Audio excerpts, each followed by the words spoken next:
Welcome to Pindar Poetry. We hope you learned something new. You need to act now. Pick the exact size, shape, and finish so production can begin. Prepare artwork at 300 dpi and convert text to outlines. This prevents font issues.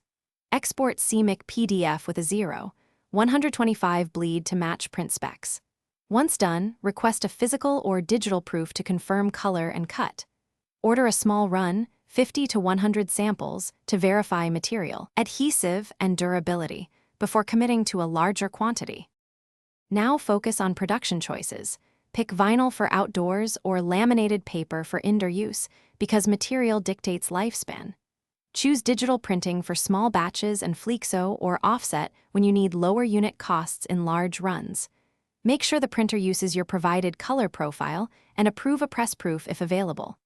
Confirm cutting style, kiss cut for sticker sheets, die cut for individual shapes, and verify registration marks and turnaround time so expectations match reality.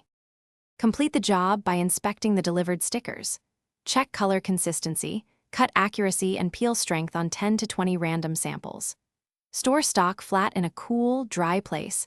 Avoid direct sunlight and heat to prevent fading or adhesive failure.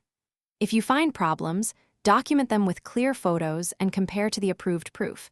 Then contact the supplier immediately and request a reprint or refund within their claim window. A single well-documented issue usually gets resolved. Thanks for watching. Consider subscribing if we helped you.